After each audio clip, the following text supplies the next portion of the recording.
ओम शांति। आज की मुरली का टाइटल है बिंदु और सिंधु की स्मृति से संपूर्णता।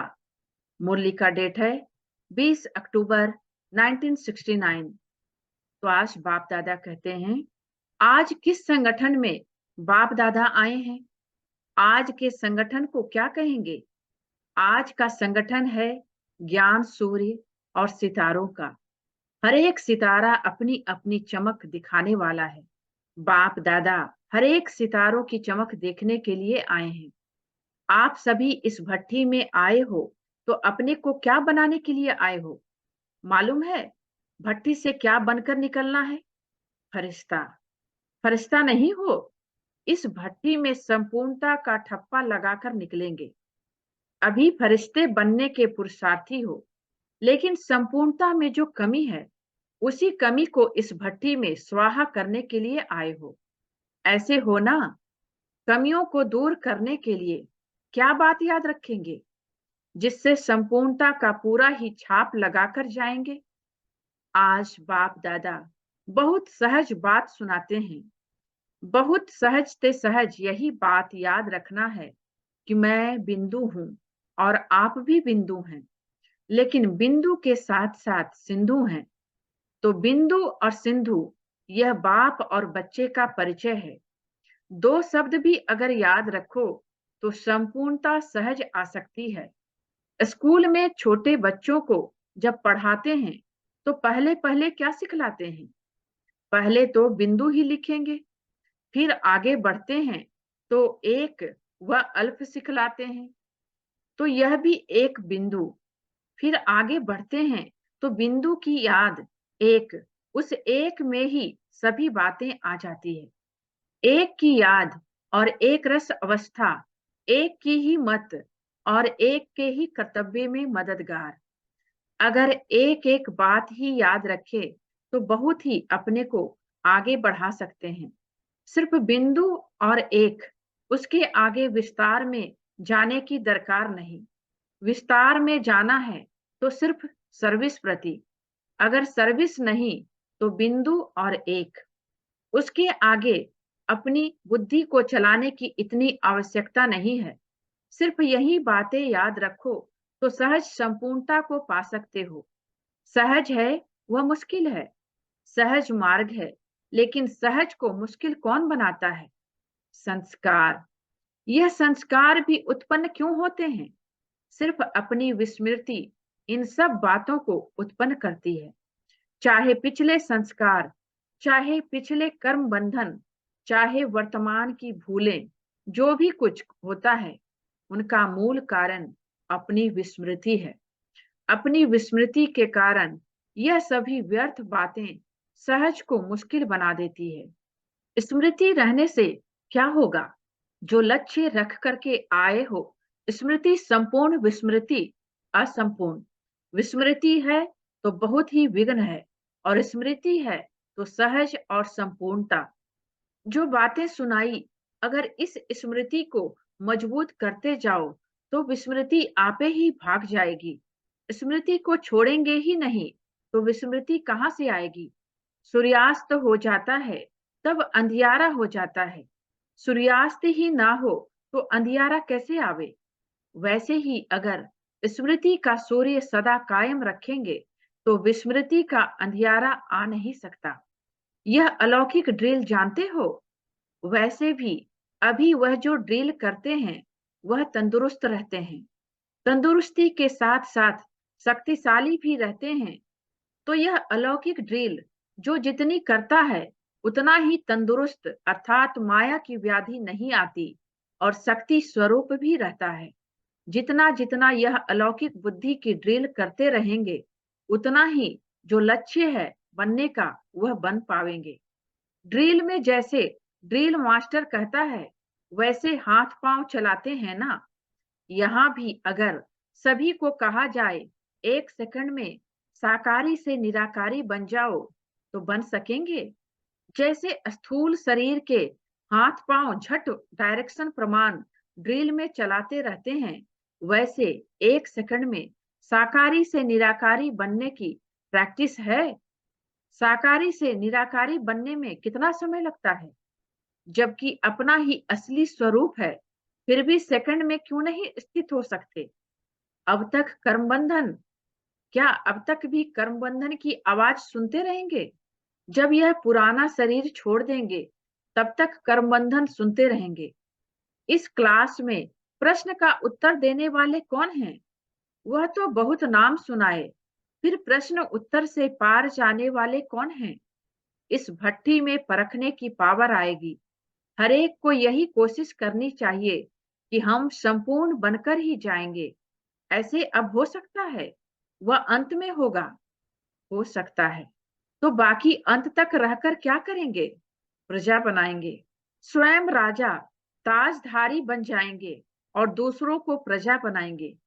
आप समान भी बनाना है, प्रजा भी बनानी है, नहीं तो प्रजा बिगर राज्य किस पर करेंगे? तो ऐसे समझे कि इतने सभी सितारे संपूर्ण बनकर के ही जाएंगे। यही उमंग और निश्चय हर एक में होना आवश्यक है कि हम संपूर्ण बने और सर्व को बनाएंगे। यही उमंग उत्साह सदा कायम रहे तो अवश्य ही लक्ष्य की प्राप्ति हो जाएगी। और बाप दादा को निश्चय है, ऐसे संपूर्ण ही इस यज्ञ कुंड से निकलेंगे। कुंड का यादगार देखा है? यह तो जो भी स्थान है, सभी यह ही है, लेकिन फिर भी यज्ञ कुंड का महत्व होता है। वैसे भी देखा होगा, गंगा और यमुना दोनों का महत्व है, लेकिन फिर भी संगम का महत्व ज्यादा है। वहां नहाना श्रेष्ठ माना जाता है। गंगा यमुना तो बहुत स्थानों पर होती है, लेकिन फिर भी विशेष संगम पर नहाने क्यों जाते हैं? उनका विशेष महत्व क्या है? संगम के महत्व को अच्छी तरह से जानते हो ना? जैसे विशेष स्थानों का विशेष महत्व होता है, इसी प्रकार मधुबन की भट्ठी का भी विशेष महत्व है। इस भट्ठी से संपूर्णता की सौगात बाप द्वारा मिलती है। यह मिलन का अर्थात संगम का विशेष सौभाग्य बच्चों को मिलता है। यह मिलन ही संपूर्णता की सौगात के रूप में है। इस मिलन का ही यह संगम यादगार है। तो यह मिलना ही संपूर्णता की सौगात है।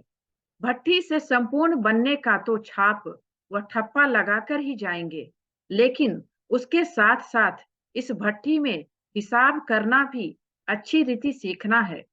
कहाँ कहाँ हिसाब पूरा न करने के कारण जहां प्लस करना है वहां माइनस कर लेते हैं, जहां माइनस करना है वहां प्लस कर लेते हैं, इसलिए स्थिति डगमग होती है।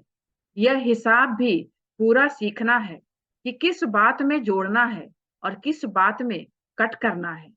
प्रवृत्ति में रहने के कारण जहां ना जोड़ना वहां भी जोड़ लेते हैं और जहां काटना ना हो वहां भी काट लेते हैं। यह छोटा सा हिसाब बड़ी समस्या का रूप हो जाता है।